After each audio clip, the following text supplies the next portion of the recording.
All right, so let's talk about how you actually build this escape room. Now, when I've heard most people talk about escape rooms and like creating escape rooms, it seems like they start with the end. I mean, yeah, with the end in mind. They think, okay, what locks, and then they work back from there. But when you're creating an escape room to teach content as opposed to just assessing content, I think you actually need to start from the beginning with what content do my students need to know. And so behind the scenes of this escape room, I actually have a folder in my drive called Indian Wars Escape, and you can see there are a ton of different pages, most of them labeled about things that my students need to know. So I kind of made a list. I was like, okay, I want to focus on the Indian Wars. I need them to know what caused the Indian Wars, and then there was a series of battles I needed them to know, like Wounded Knee, Sand Creek, Little Bighorn, the Fetterman Massacre, Chief Joseph's Rebellion, and then I needed them to know what happened after. So I actually created those pages. I figured out the content first, then I went into figuring out what puzzle would work best to assess the content based on what I needed them to know out of that content. And then finally I put it all together into the final product. So that's kind of the approach I'm going to take here. And so we'll start with the what caused the Indian Wars. Now this is what that page looks like. So what caused the Indian Wars here. And if you remember, I had a introduction with things you need to know, and then I had this copy of a Google Doc right there. So let's build this page. We'll build a demo page just so you can see kind of how I put that all together. So I'm going to create new. You're going to go down here to more and go to Google Sites, and Google Site is where you're going to be creating all of your pages. So every single one of them is a different Google site for me. And then, so you're going to see it gives you a blank website. For me, this is going to be Indian Wars cause, and then I'm going to label it demo so that I can delete it later. Whoa. Demo. Okay, so you can do that. You can change the look of this. So this is the simple, I mean, I can make it green, pink, whatever I want to do. There's all kinds of different styles that you can do. This is a fun one, kind of like the Diplomat, so I'll keep that for right now.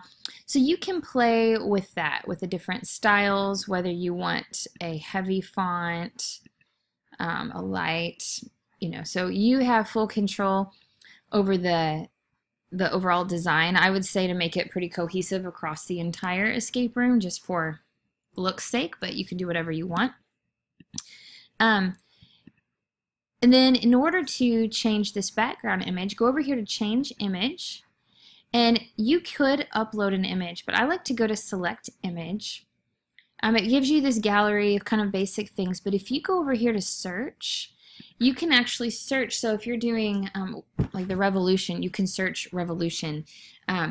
So I'm gonna go Indian, I'll say American Indian Wars. What we'll see are all of these different images that I can use. So I'm going to click this one. That looks fun. And it's going to adjust all of my, like the image transparency and the fonts and everything to make it readable. And there you go. You have a nice professional looking introduction there. In order to put my content in, over here you see where it says text box. I'm going to put the text box, and I had already written this out or typed it out because this was from the textbook. You see I quoted that there. Since I'm only publishing that for my students, that's fine. So I'm going to go ahead and put that in there. And so you see that. And once again, you can play with the type of text if you want small, if you want, you know, whatever you want. So I have that.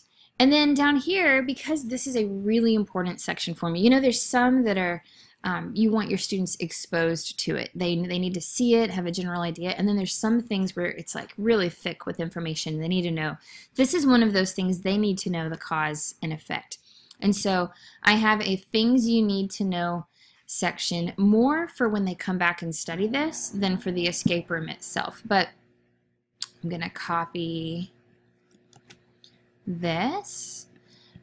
So I can add another text box down below.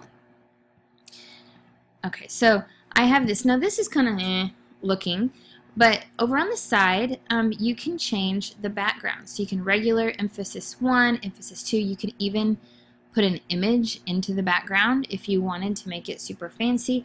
I left this one white, but this one, because I wanted to emphasize it, I'm going to emphasize it like that. And I think over here, I think I had my theme in the blues or something, so you can change the color. But that's going to emphasize that.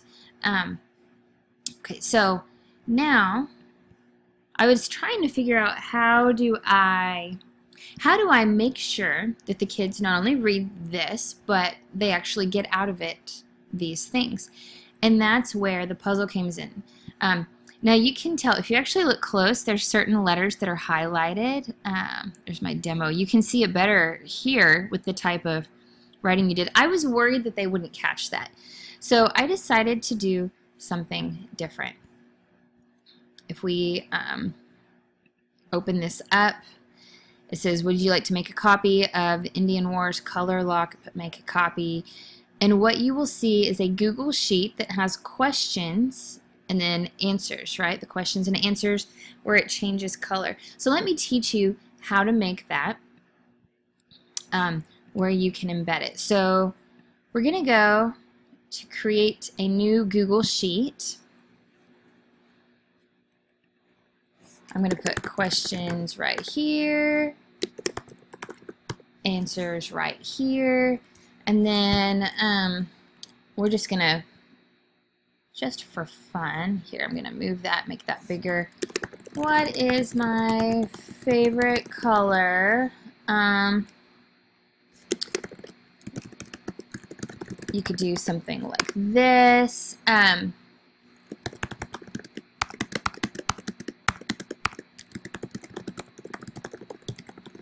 Mickey Mouse is the best character ever. So I had chosen to do something like this, where I give them a clue as to how many letters that they're looking for in their answer. You don't have to. You can do it any way you want. So we have the questions. I'm going to bold that. And they're going to type their answers over here. And now this is where it gets fun. Okay, let me move this up a little bit. If you go to Format, go down here to Conditional Formatting. This is where you can say, okay, we're going to say pink. I'm going to apply a color if the cell contains the following text. So my favorite color is pink. So if the cell contains pink, then that cell, or the word pink, then that cell will be colored pink.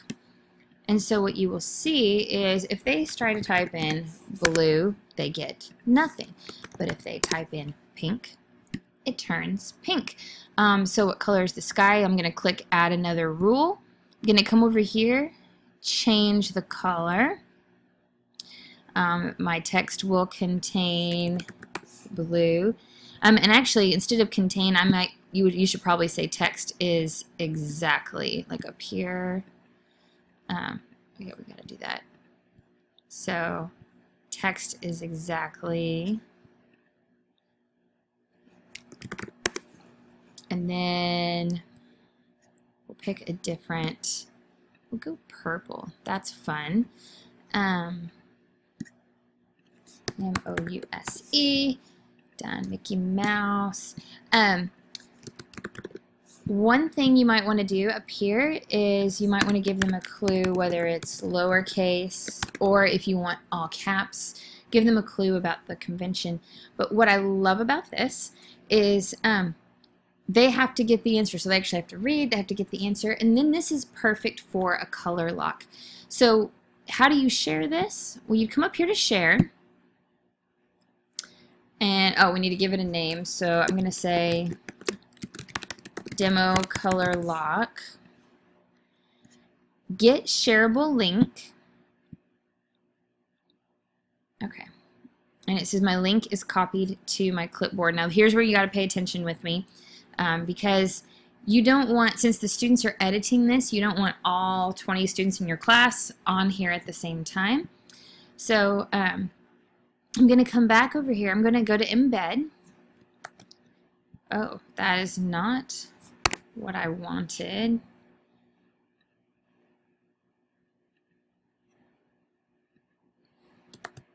There we go. So if you see this, it says right here, edit, at the very end. You want to highlight that and change that to the word copy. And it's going to say it can't embed, it's going to display as a text link, and that's totally fine. And so you're going to put that in there. I'm going to stretch it out across the top. And I might change this to emphasis 1 so that they'll see it. So there we go. And so what this is going to look like when students have this in front of them is when they click on it, it's going to ask them if they would like to make a copy. That way they're not editing your copy. So they're going to make a copy.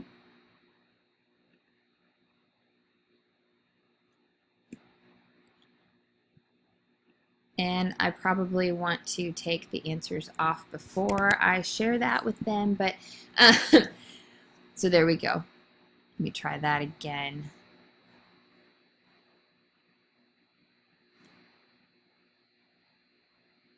Oh, and it's still going to give it because it's my original that I need to change.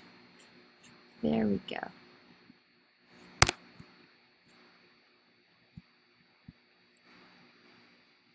Now let's go back. So yeah, key point, you want to make sure that you don't have the answers already written there. But there you go. And so you can have this ready for them to test them. And so that's what it's going to look like for them. Now to share, you want to make sure that you can actually share this with them. We're going to get out of the preview mode. So you would want to publish that and then get the shareable link and make sure it's available to share with them. And you'll put that on your final page.